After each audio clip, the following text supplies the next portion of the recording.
ওয়াইদা হাকামতুম বাইনান নাসি আন তাহকুমু বিল আদল। কোরআন বলছে 1 নাম্বার আইন হবে যে যার যোগ্য তাকে সেটা ফিরিয়ে দাও। এর অর্থ হলো আমি নিতে গেলাম চাকরি, আমাকে বলতেছে তোমার মামা খালু আছে কিনা।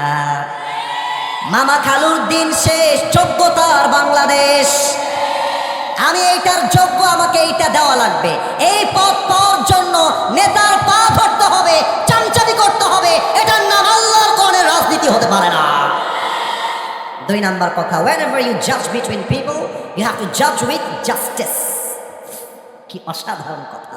আল্লাহ বলছে বান্দা যখন তোমরা বিচার করবা, শোনা মনে যাওয়া যাবে না, গেট লক করা তো, কোথাও যাওয়া যাবে না। উঠে গেলে মুসলমানি দিয়ে দেওয়া হবে, বুঝেছো? খবরদার কেউ যেন উঠে না যায়। তাকবীর দেন, লিল্লাহি তাকবীর।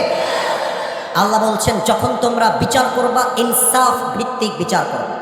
এটা বলার জন্য আমাকে একজনকে দাঁড় করাতে হবে, যে কোনো একজন মাদ্রাসার ছাত্রকে দাঁড় করাই। এই যে রুমাল পরা ভাই, দাঁড়াও তো তুমি পেছনে, মাদ্রাসার ছাত্র, দাঁড়াও দাঁড়াও, ভয় নাই।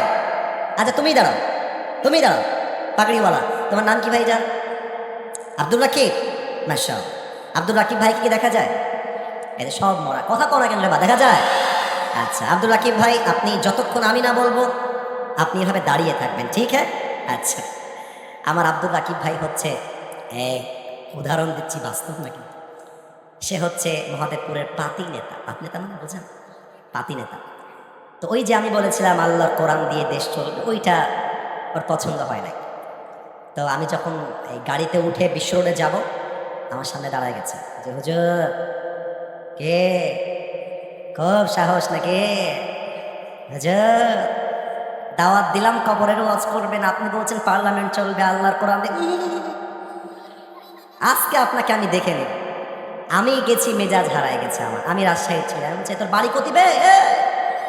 রাজশাহীতে এভাবে, রাজশাহী গেলে দেখবেন এভাবে কথা বলবে, হ্যাঁ তোর বাড়ি কতি, তুমি কি বলছো এগুলা? রাজশাহীর ভাষা। আর নওগাঁর ভাষাও তো আরো সুন্দর। কেরে তিথিয়া কিনকে আছে? আমি তো ভালোই আছি, তুই কিনকে আছে? আমিও ভালোই আছি। মেলা কদিন থেকে তুই স্কুল তো আসিস না, তোর কি হসে? আঙ্কের দাদি না অসুখ হসে, তুই ইয়ে করলে হবে, স্কুল আসতে হবে না রে বা। এটা নগর ভাষা না যুবক ভাইরা, বলো না কেন তোমরা? আমি বললাম এর বাড়ি কোথায় রে? আমি গাড়ি থেকে নেমে ওর নাক বরাবর দিয়েছি একটা ঘুষি। ওইও খেপে গেছে, হুজুরকে আজকে দেখে নিব আমি, মা। আমাকেও একটা ঘুষি দিয়েছে, আমাকে ঘুষি দিয়েছে, আমার মেজাজ হারায় গেছে। আমি ড্রাইভার সাহেবকে বলছি, ড্রাইভার সাহেব গাড়ির পেছনে একটা বিশাল বড় রামদা আছে, বের করে। রামদা নাই কিন্তু ভাই, উদাহরণ দিচ্ছি তো। রামদা বের করেছে। রামদাটা বের করার পরে রাকিবকে বলছি, শালা তোকে আজকে আমি দেখে নেবো, লে ঠেলাকে সামলা দিয়ে রাকিবের পায়ে দিলাম একটা কোপ। একটা কোপে, এটা একটা মেন্টালি পাগল আছে আমি জানি। বাবু তুমি চুপচাপ বসে থাকো বাবু, হ্যাঁ চুপচাপ।